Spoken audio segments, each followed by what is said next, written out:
Olá, tudo bem? Graça e paz, louvado seja o nosso Senhor e Cristo Jesus, o ressuscitado.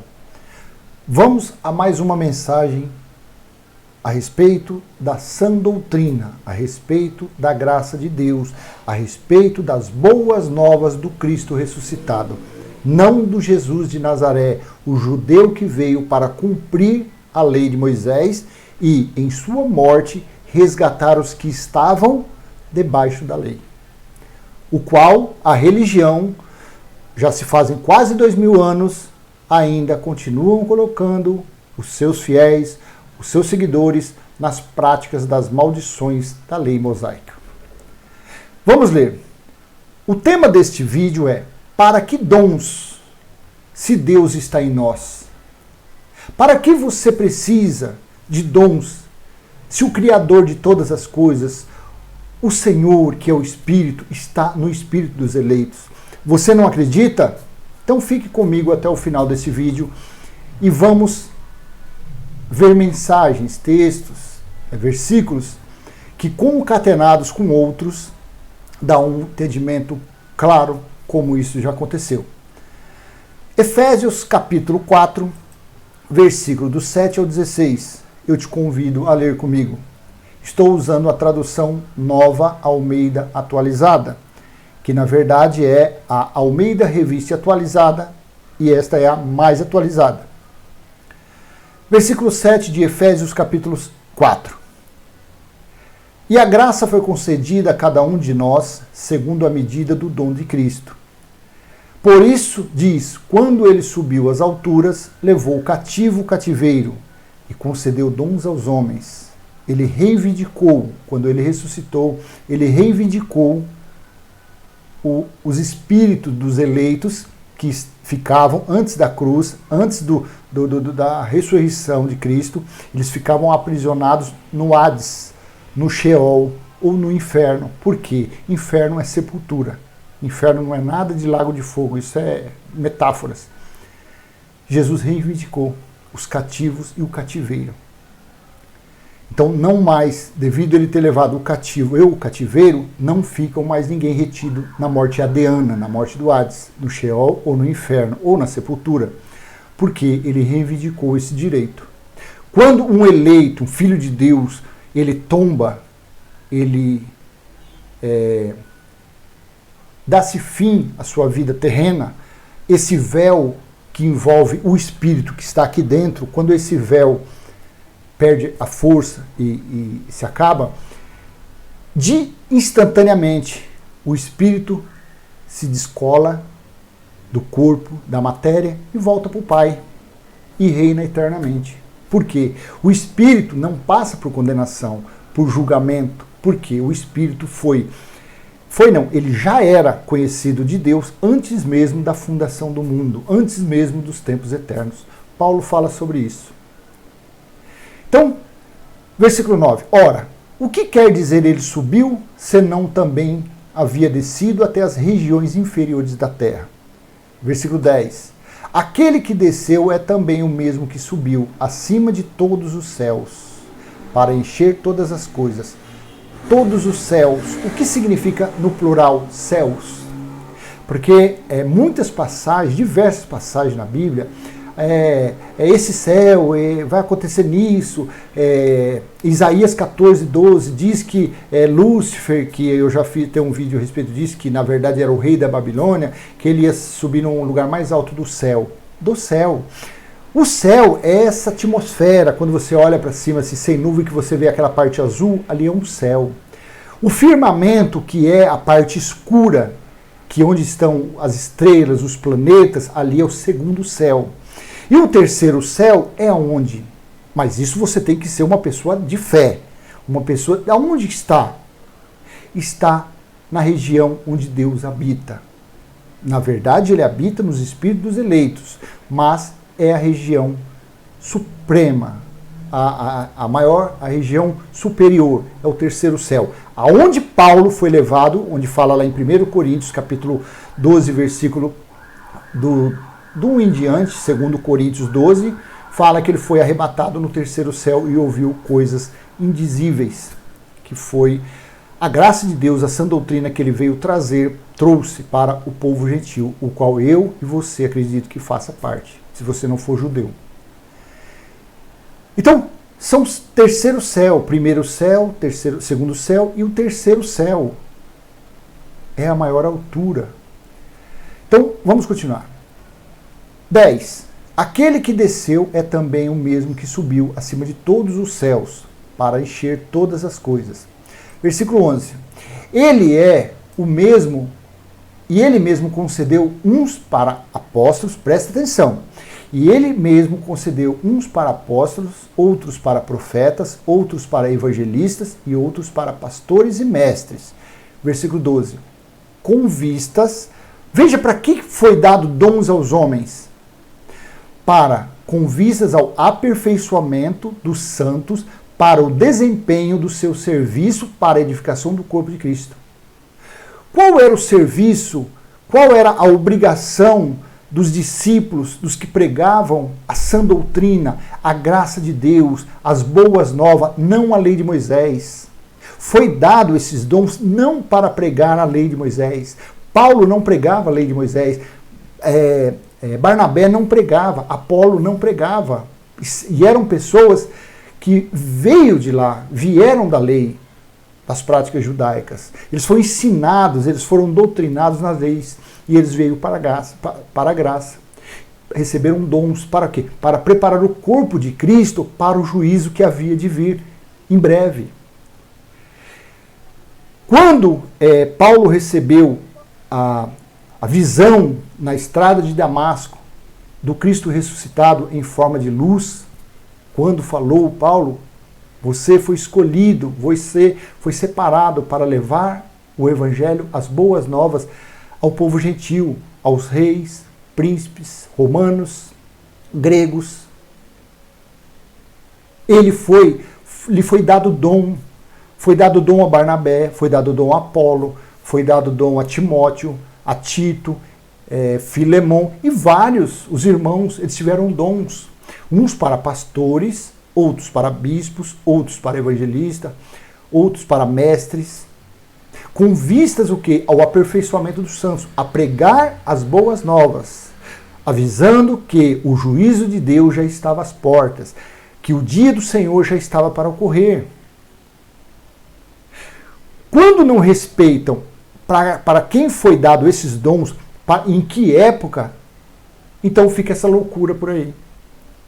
Dom de cura, dom de profecia, dom de falar em uns balabachúria, mas o dom de línguas era idiomas. Porque como era para ser disseminado o evangelho do reino de Deus, avisando da vinda do Filho do Homem como juiz, então tinha que ter intérpretes. Então falava para povos de outras línguas, outras regiões, outras nacionalidades. Então os dons foram dados a eles. Tanto que fica provado que nos dias de hoje, você veja bem, nós estamos há 1 ano nessa pandemia, cadê os curadores? Cadê o curandeirismo do sistema religioso? Não existe. Por quê? Porque não existe mais dons aos homens. Quando uma pessoa tem que ser curada, o próprio Deus é que faz isso. Agora as pessoas ficam sofrendo, ficam sendo humilhadas, ficam passando no vale disso, no vale daquilo, subindo um monte, descendo um monte, dando sacrifício, achando o quê? Procurando uma cura para a sua carne.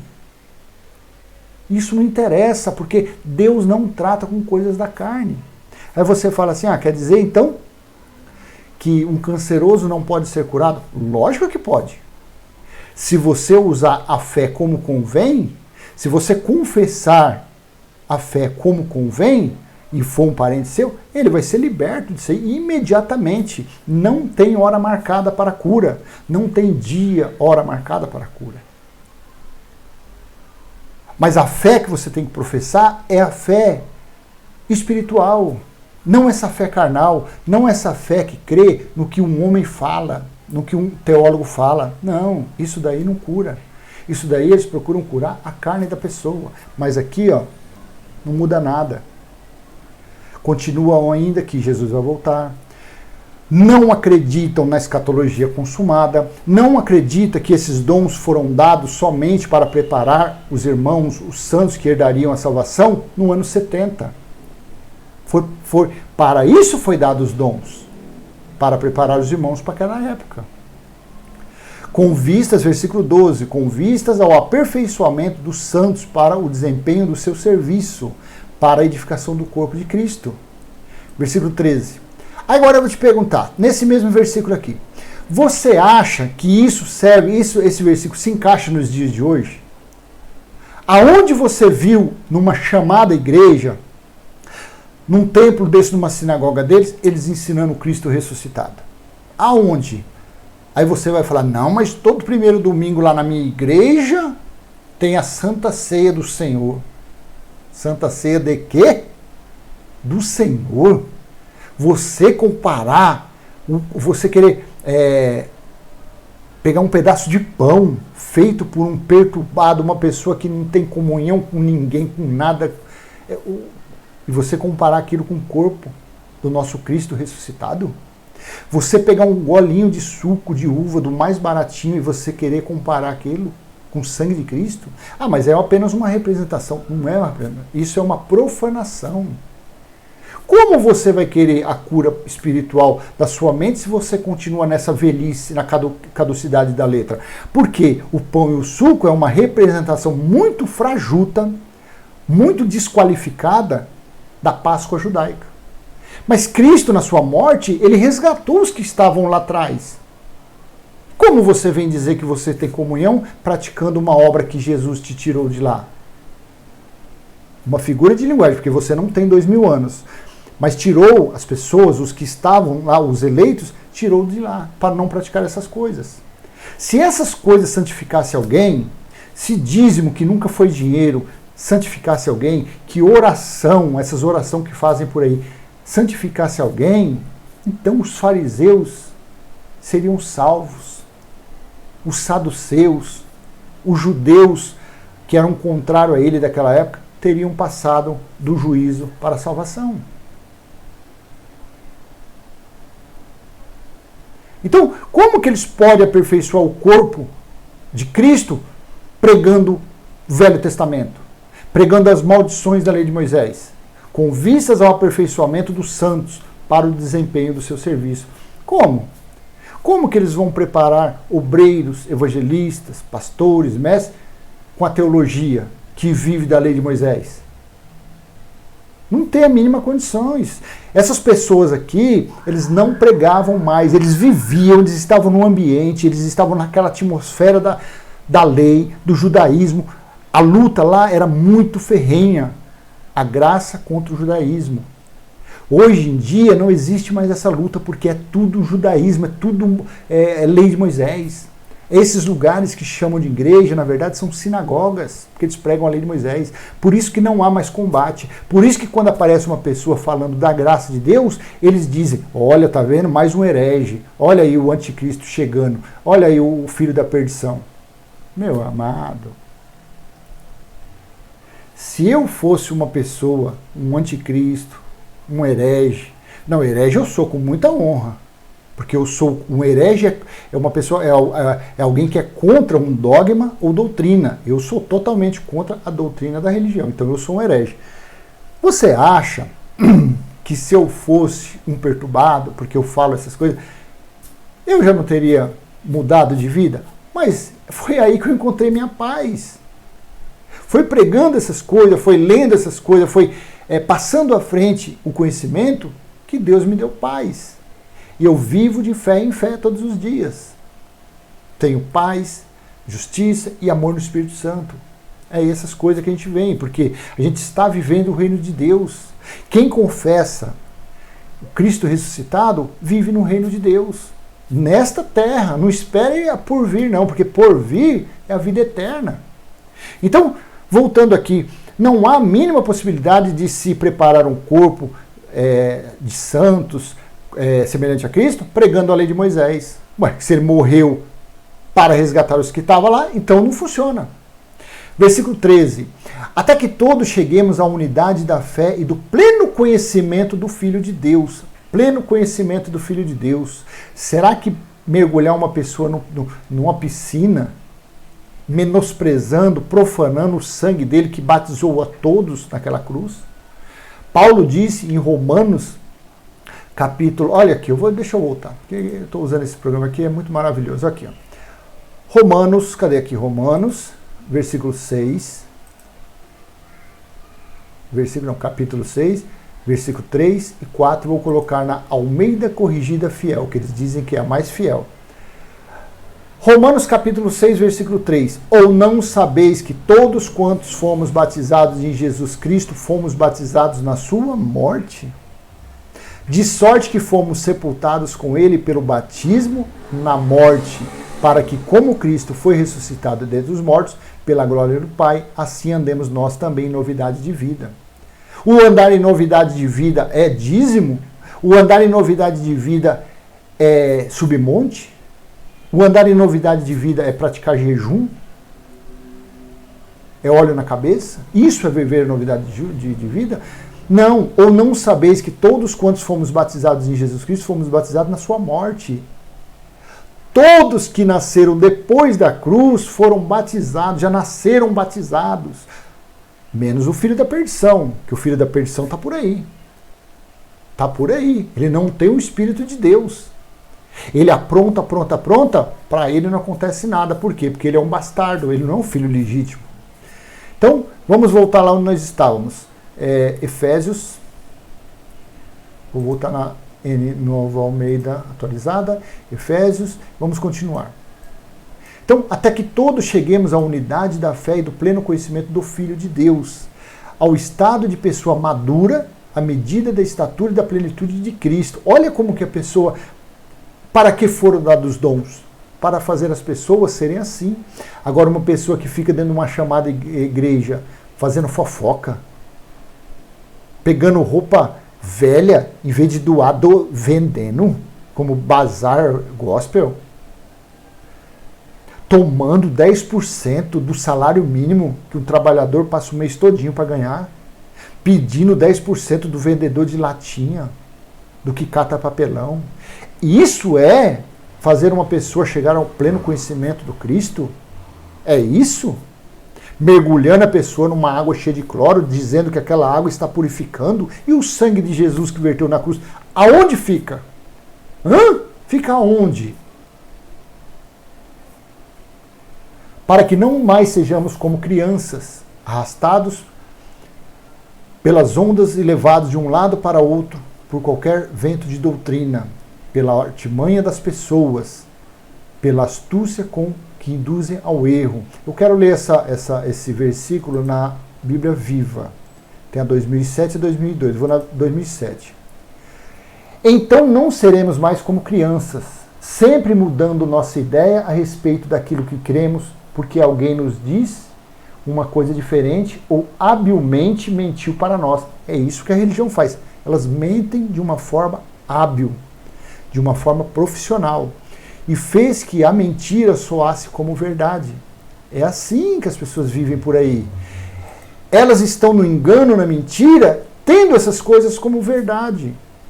Por quê? Porque não existe dons na vida desses pregadores, que se dizem pastores, bispos, mestres, evangelistas. Não existe.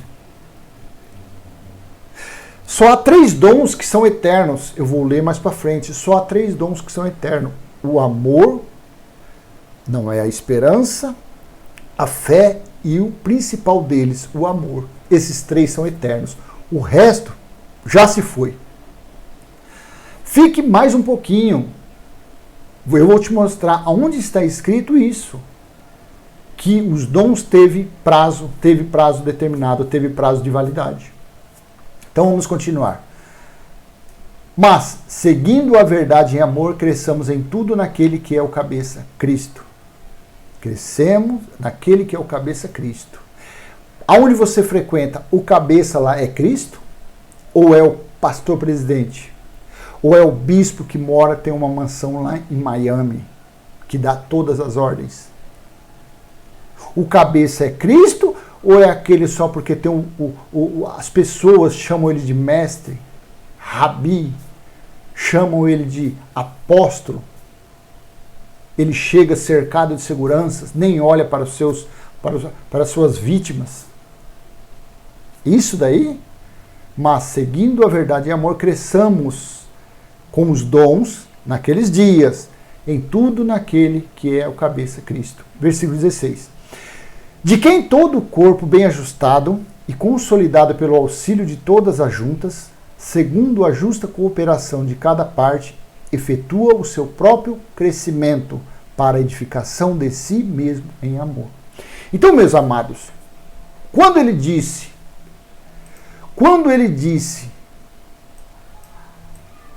ele mesmo concedeu uns, ele subiu, aqui ó, ora, cadê aqui onde fala aqui? Aquele que desceu e também mesmo subiu acima de todos os céus para encher todas as coisas. E ele mesmo concedeu uns para apóstolos, outros para... Onde que fala aqui sobre dons? Por isso diz, quando ele subiu às alturas, levou o cativo o cativeiro e concedeu dons aos homens. Se você pegar esse versículo solto, dá a impressão que isso cabe nos dias de hoje. Dá a impressão que então aqueles doutores com seus anéis, com seus diplomas de teologia, são mestres, eles têm dons. Mas você tem que ler o contexto. Por isso diz, quando ele subiu às alturas, levou o cativo e deu dons aos homens. Aí você tem que fazer uma pergunta, mas deu dons para quê? Para quê foi dado dons aos homens? Com vistas ao aperfeiçoamento dos santos para o desempenho do seu serviço, para a edificação do corpo de Cristo. E uma das principais, como que fala aqui? Funções dos dons naquela época era o quê? Era pregar as boas novas. Veja, para que foram os dons? Faça essa pergunta e vamos ler Mateus capítulo 24, versículo 14. Esse capítulo ele trata todinho da escatologia. Volto a frisar, Mateus 24, Marcos 13 e Lucas 21 fala da escatologia, fala de quando Jesus veio. Então ele veio falando várias coisas que precederiam, olha aqui no versículo 3 o que ele fala, olha, quer ver? Jesus estava sentado no Monte das Oliveiras quando os discípulos se aproximaram dele e, em particular, lhe pediram, diga-nos quando essas coisas vão acontecer e que sinal haverá da sua vinda e do fim dos tempos. Outra fala do fim dos séculos, outra fala do fim do mundo. Então, várias situações que antecederiam a vinda de Cristo. Foi falando, e ele chegou aqui, e uma delas seria, e será pregado este evangelho do reino por todo o mundo, para testemunho a todas as nações, então virá o fim. Então, aqueles dons dados para pastores, evangelistas, presbíteros, bispos e mestres, era para quê? Para pregar o evangelho, pregar as boas novas, pregar a vinda que o reino de Deus estava vindo, o Filho de Deus estava vindo como juiz. Porque, afinal de contas, no versículo 32, ele disse, 32, vamos dizer, aprendam a parábola da figueira. Quando já os seus ramos se renovam, as folhas brotam. Vocês sabem que o verão está próximo. Assim também, vocês, quando virem todas essas coisas, saibam que está próximo às portas. Que coisas que estava falando aqui? Leia todo o contexto. Leia vários fatores. Então ele avisou que quando essas coisas estivessem acontecendo, já estava próximo, já estava às portas. O que é isso? Porque isso aqui Tiago disse também, lá em Tiago capítulo 4, versículo 9, se eu não me engano. Assim também vocês, quando virem todas essas coisas, saibam que está próximo às portas, o juízo. Versículo 34. Em verdade lhes digo que não passará. Gente, meu amado, pelo amor de Deus, abra sua cabeça com um machado. Pega esse versículo e coma, mastiga ele. Dá ele para o teólogo, para o seu pastor, para o seu mestre, para mastigar esse versículo. Pelo amor de Deus. Em verdade lhes digo que não passará esta geração sem que tudo isto aconteça. Quando você fala isso para um balabachura, para um evangélico, para um religioso, ele fala, não, a geração é de hoje. Mas a geração foi 70 anos. Aí você me pergunta, mas como você diz? Ué, vamos ver então lá, Daniel, capítulo 9, fala em Jeremias 25, Jeremias 29, também fala isso, mas eu vou só nesse versículo aqui. Daniel, capítulo 9, versículo 2. Olha o que Daniel disse. No primeiro ano do seu reinado, eu, Daniel, entendi pelos livros que de acordo com o Senhor, com o que o Senhor havia falado ao profeta Jeremias, a desolação. O que é desolação? Destruição de tudo, final de tudo, assolamento.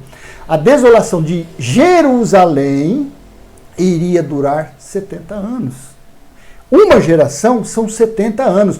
Quando Jesus disse aquilo, volta lá, em verdade lhes digo que não passará esta geração sem que tudo isso aconteça. Ele falou isso no ano 32, 33. Dali a 37, 38 anos, ele veio como juiz e julgou Israel. O único apóstolo vivo foi João, na ilha de Patmos. Para o quê? Escrever o livro de Apocalipse. Para nós do Brasil, para nós hoje? Não. Para os 7 anjos, as 7 igrejas da Ásia. Pérgamo, Esmirna, Filadélfia, Éfeso, 7. Ali, daquela região ali. Então, foi para preparar os irmãos para pregar o evangelho, pregar as boas novas, e avisando que o juiz já estava à porta e o julgamento de Deus, o dia do Senhor, já estava para vir. É simples, é verdade. Mas a pessoa, sabe o que acontece? A religião, os religiosos, a teologia, eles futurizam tudo. Eles mandam, já se fazem 2000 anos, eles ainda estão no 1000 anos, porque diz que um dia para Deus equivale a 1000 anos. Mas aquilo era uma metáfora. Davi disse, lá no livro de Salmos, melhor um dia no templo, no átrio de Deus, do que um dia, do que 1000 dias fora dele. Era um dialeto comum aos judeus, essas parábolas. E Jesus, por que Jesus falava tanto em parábolas? Porque ele era judeu.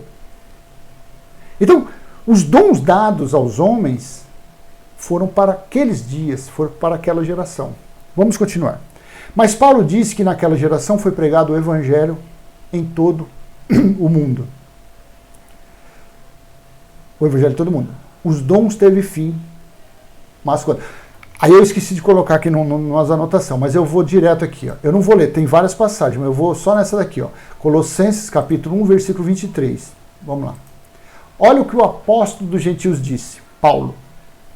Paulo não falava por ele, porque se fosse falar por ele, ele era fariseu, hebreu de hebreus, ele matava, ele prendia, ele perseguia. Então, o Paulo, na estrada de Damasco, ele teve um encontro com Cristo ressuscitado de uma forma de luz. A enfermidade o espinho na carne que Deus colocou, que ele disse que orou 3 vezes para que Jesus tirasse, o que Cristo falou para ele? A minha graça te basta. A enfermidade dele foi o quê? Foi eu não sei, essa parte do olho, a retina, sei lá, ficou queimada, ficou danificada.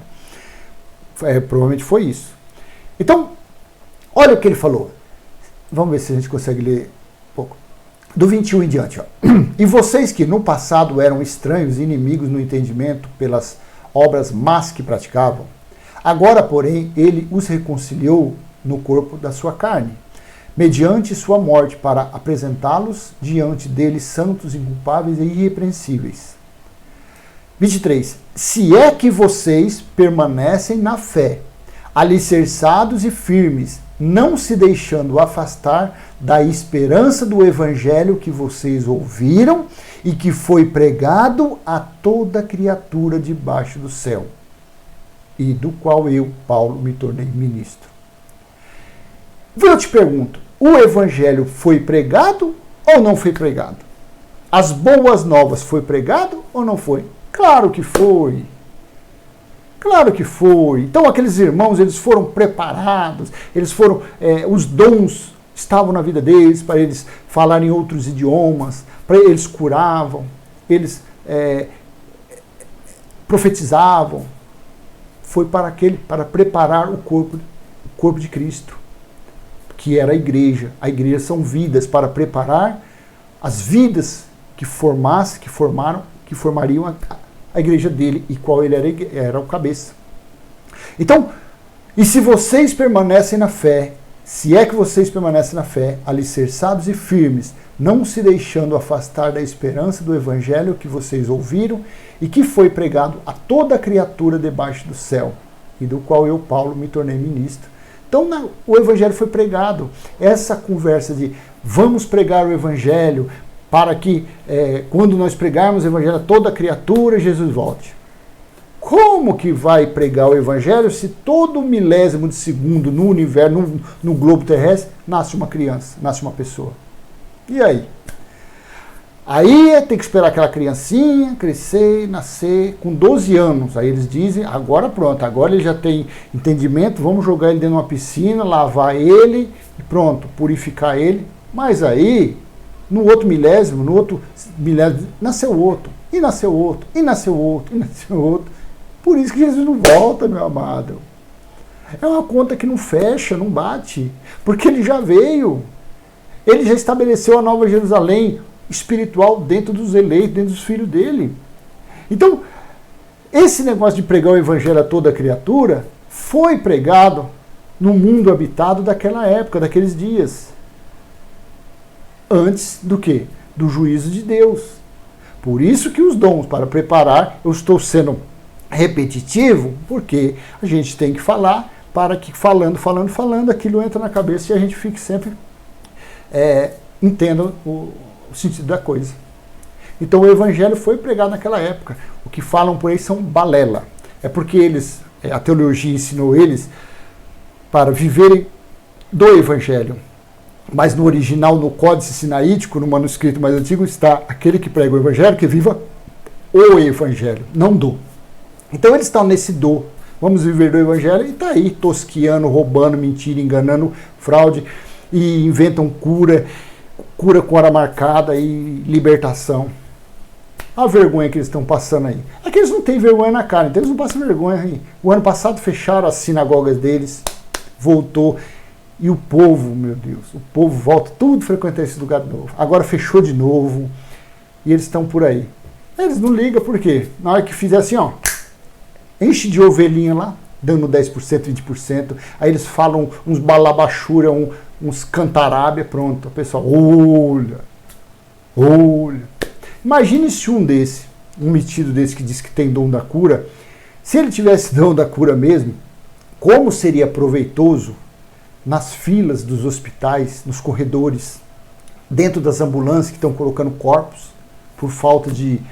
Estão colocando pessoas lá, marcando sua hora para morrer, por falta de oxigênio, de leito, de UTI.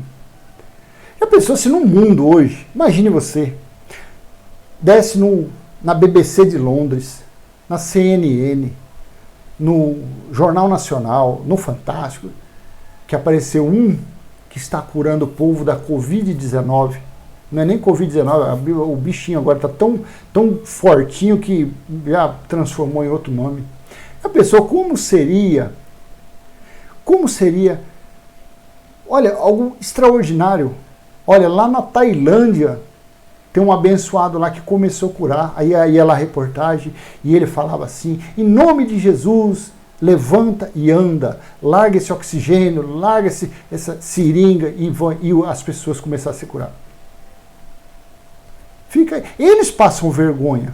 Por quê? Não adianta vir colocar a culpa em Deus.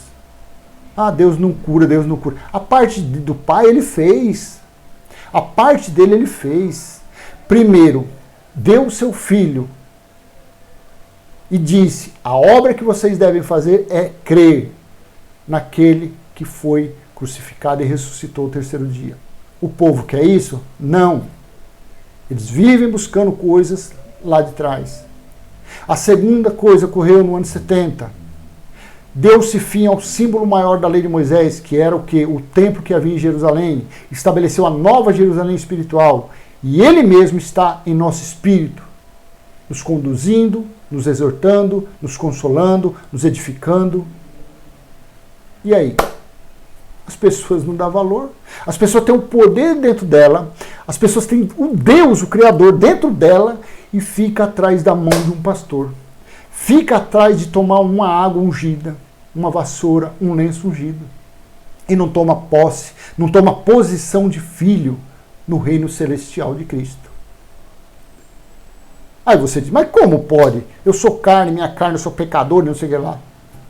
Então fica aí. Fica carregando esse jugo a sua vida toda. Porque Os filhos de Deus não são carnais. Os filhos dele são espírito, são os da fé. E esse dom é ele que dá. Por isso que nem todos creem. Infelizmente.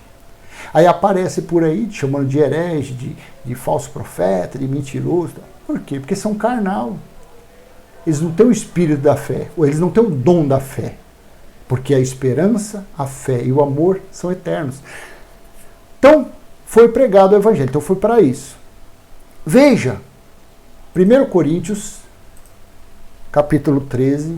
Eu fiz ali meu estudo, minha marcação, mas sumiu tudo. 13, do versículo 7, vamos ver aqui, até o 10. Versículo 8 eu vou ler. 1 Coríntios, capítulo aqui, ó. 1 Coríntios, capítulo 13, versículo 8. O amor jamais acaba. Havendo profecias, desaparecerão. Havendo línguas, que era língua? Era idiomas, glossa, cessarão. Havendo ciência, passará. 29. Pois o nosso conhecimento é incompleto. Paulo estava falando aos irmãos de Coríntios. Pois o nosso conhecimento é incompleto. E a nossa profecia é incompleta. Leia e preste atenção no versículo 10. Grave no seu coração. Mas, quando vier o que é completo, então o que é incompleto será aniquilado. Olha nessa versão, na Almeida Revista Atualizada. Mas, quando, porém, vier o que é perfeito, então o que é em parte será aniquilado. Eu te pergunto, quando o perfeito veio? No ano 70 DC, na primeira era cristã. Quando ele veio como juiz e julgou Israel, e julgou o povo israelita, e estabeleceu a nova Jerusalém espiritual. Estão por aí, aguardando ainda o perfeito vir. Por isso eles dizem ter dons. Eu tenho o dom da cura, eu tenho o dom da libertação, eu falo os balabachura, eu interpreto e tal. Por quê? Porque eles não acreditam no que está escrito. E os fiéis sofrem, não conseguem reinar em vida porque não acreditam que o perfeito veio. Mas eu tenho 100% de certeza que o perfeito veio e ele está no meu espírito. E eu creio que você é o melhor da criação de Deus. E eu creio que ele está aí dentro do seu espírito. Só você que está deixando esquecido isso. Não está dando bola. Não está prestigiando quem deve ser prestigiado. Você não está engrandecendo o que deve ser engrandecido. O que você faz é o quê? Acreditar em um homem de carne e osso, só porque ele fala bonito, só porque ele usa uns ternos alinhados, só porque ele tem anéis nos dedos, só porque a Bíblia dele tem cor de ouro, só porque ele tem dentes de ouro, só porque a bispa usa um saltão, quase meio metro de altura. Mas o perfeito já veio. E se o perfeito veio, não existe mais dons. Se você tem faça uma experiência. Seja como um judeu, como um fariseu, já que você não acredita. Você conhece uma pessoa que está enferma? Faça isso. Chegue nessa pessoa e fale. Você é o melhor da criação de Deus. Creia no Cristo ressuscitado que está dentro de você e seja curado de imediatamente. Faça isso. Agora, se você fizer isso e ao mesmo tempo você for lá na sinagoga pedir para que um chamado pastor bote a mão na sua cabeça e em nome de Jesus e joga óleo e lenço e tal, e mandinga, não adianta nada. Pois o nosso conhecimento é incompleto, Paulo disse aos Coríntios, e a nossa profecia é incompleta. Mas quando vier o que é completo, então o que é incompleto será aniquilado. Aí você fala, mas como? Ele não veio. Vamos ler. O perfeito veio e está no espírito dos eleitos. Claro, isto para os que são da fé. Não é para a religião, porque a religião cuida das coisas da carne. Porque é isso que deixam poderosos e ricos.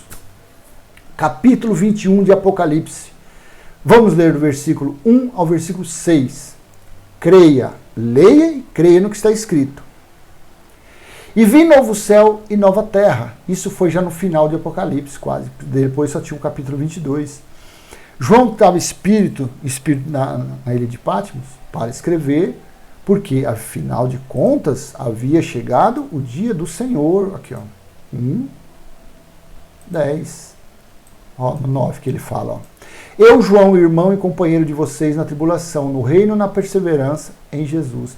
Estava na ilha chamada Patmos por causa da palavra de Deus e do testemunho de Jesus. Está vendo que ele foi separado para isso?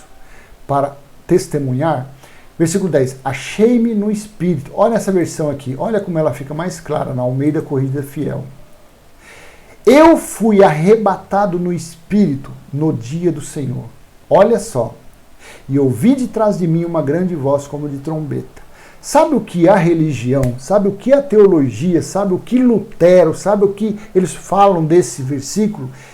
Eu fui arrebatado, tirado, levado. E era o que? Aquele dia. No dia era o dia do Senhor. Era o dia do Senhor. E ouvi de trás de mim uma grande voz. Aí você diz, porque aqui nessas Bíblias de estudo embaixo, o que está? Que isso é domingo, primeiro dia da semana. Eu fui arrebatado no dia do Senhor e ouvi de trás de mim. Como ele escreveu isso para o dia do Senhor, então não significou, não tinha relevância nenhuma ser domingo. Veja, vou pôr na Nova Almeida e vou lá em Amós. Amós capítulo 5. Versículo 18. Veja o que é o dia do Senhor. Tem várias passagens. Sofonias, Isaías, Ezequiel, mas eu estou aqui. Amós, livro de Amós, capítulo 5, vamos ler do versículo 18 ao 20. O dia do Senhor. Ai dos que desejam o dia do Senhor. Para que vocês desejam o dia do Senhor? Será um dia de trevas e não de luz. Isso se refere a domingo? Lógico que você está fazendo assim, que não, lógico que não é. Versículo 19. Será como se um homem fugisse de um leão e lhe saísse ao encontro um urso. Ou como se entrando em casa e encostando a mão na parede fosse mordido por uma cobra. Versículo 20. O dia do Senhor será um dia de trevas e não de luz. Será um dia de completa escuridão, sem nenhuma claridade. O que aconteceu no ano 70? Pesquisa no Google. A guerra dos judeus, o que aconteceu no ano 70? Foi um dia de escuridão. A lua se tornou em sangue. A lua era uma representação dos judeus, do povo de Israel que estava ali. Eles foram lavados, banhados de sangue. E o céu e o sol escureceu. Quem era que representava o sol? O templo que havia em Jerusalém, porque a parte externa dele era folhada a ouro, várias partes lá. Então, o dia do Senhor será um dia de trevas e não de luz. Será um dia de completa escuridão, sem nenhuma claridade.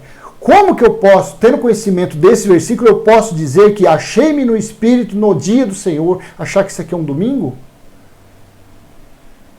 Isso a pessoa tem que ser muito menino para colocar isso.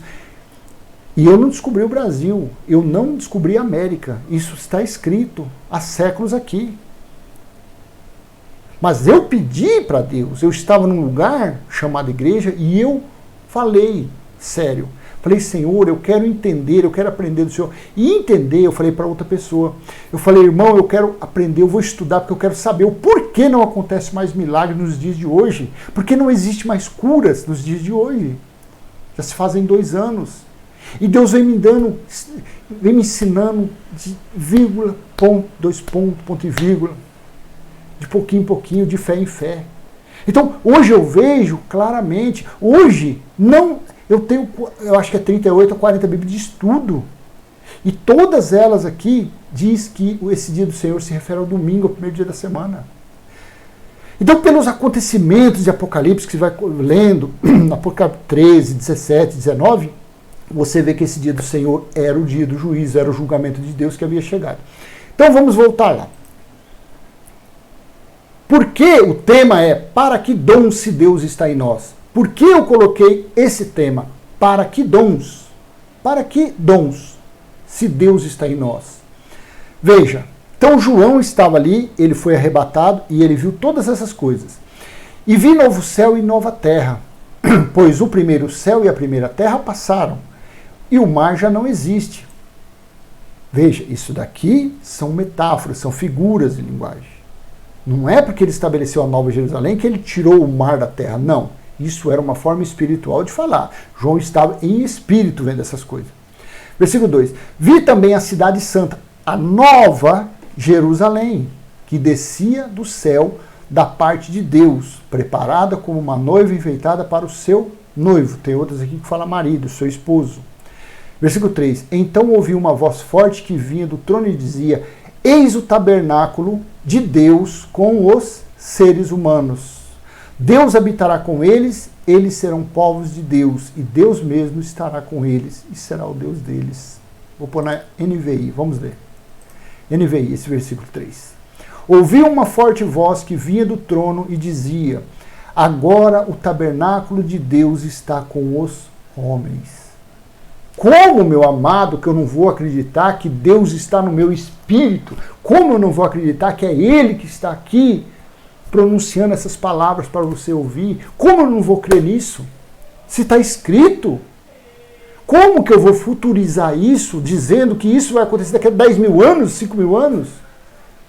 Sendo que João estava no dia do Senhor, João estava para escrever o livro de Apocalipse, para o dia do Senhor, para o julgamento de Deus que havia chegado contra Jerusalém, contra o povo de Israel. Ouvi uma forte voz que vinha do trono e dizia: agora o tabernáculo de Deus está com os homens, com os quais ele viverá. Ele quem? Eles serão os seus povos, o próprio Deus estará com eles e será o seu Deus. Então, se eu tenho Deus dentro de mim, para que ter dons na terra? Para que ter dons nos homens, se ele está em todo aquele que crê nele, que confessa que ele é o Espírito, que ele é o Senhor? Como eu vou acreditar que os homens têm dons? São mentirosos, são enganosos, são ladrões, são fraudulentos, fraudadores. Eles vivem da mentira, do engano. O pilar, a base de sustentação da religião é a mentira, a fraude, o engano. E a incredulidade. E o ser que eles criaram, o diabo. Versículo 4. Eles serão seu povo, o próprio Deus estará com eles e será o seu Deus. Versículo 4. Ele enxugará dos seus olhos toda lágrima. Não haverá mais morte, nem tristeza, nem choro, nem dor, pois a antiga ordem passou. A antiga ordem, o antigo pacto, a lei de Moisés, batismo, comer pão e beber suco, apresentar criança, jejum, subir monte, óleo na cabeça, tudo passou. As coisas antigas se acabaram. Versículo 5. Aquele que estava sentado no trono disse: estou fazendo nova todas as coisas. E acrescentou: escreva isto, pois estas palavras são verdadeiras e dignas de confiança. Eu vou acreditar nesta palavra ou vou acreditar na teologia? Eu vou acreditar no Espírito que disse isso ou vou acreditar num cão guloso, num mentiroso que usa dos seus anéis de ensino carnal, de ensino de homens? É lógico que eu vou acreditar no que está escrito. Aquele que estava sentado no trono disse: estou fazendo nova todas. Estava fazendo. Os futuristas, a teologia, dizem que Jesus ainda vai vir. Então, para que Jesus volte? Então, pega essa palavra e coloca aonde? Pega esse versículo, arranca e joga ele aonde? Porque aquele que estava sentado no trono disse: estou fazendo nova todas as coisas. E acrescentou: escreva isto, pois estas palavras são verdadeiras e dignas de confiança. Versículo, deixa eu pôr na Nova Almeida. Vou ler novamente. E aquele que estava sentado no trono disse: eis que faço nova todas as coisas. E acrescentou: escreva, porque estas palavras são fiéis e verdadeiras. Versículo 6, para fecharmos com chave de ouro. Disse-me ainda: tudo está feito. Olha, tudo se cumpriu. Tudo foi realizado. Disse-me ainda, tudo está feito, eu sou o alfa e o ômega, o princípio e o fim. Eu, a quem tem sede, darei de graça a fonte da água da vida. Tudo está feito, vamos colocar, porque tem que ficar lendo em várias, porque merece, cadê a NVI? Disse-me ainda, está feito, eu sou o alfa e o ômega, o princípio e o fim, a quem tiver sede darei de beber gratuitamente da água da vida. Quer ver? Tem uma aqui que fala tão assim, está cumprido, quer ver onde ela fala? Deixa eu ver se é fiel. Aqui, ó. Almeida Corrigida Fiel, que é aqui a religião diz que é a mais fiel. Olha como diz. E disse-me mais, está cumprido. Eu sou o alfa e o ômega. Está feito, está cumprido, está consumado. Eu sou o alfa e o ômega, o princípio e o fim. A quem quer que tiver sede, de graça lhe darei da fonte da água da vida. Então, meu amado, está aqui, está escrito. Se Ele está em nós, se Ele está nos eleitos, no espírito dos seus filhos, para que Ele vai dar dons? Se os dons foram para aperfeiçoar os irmãos que herdariam a salvação.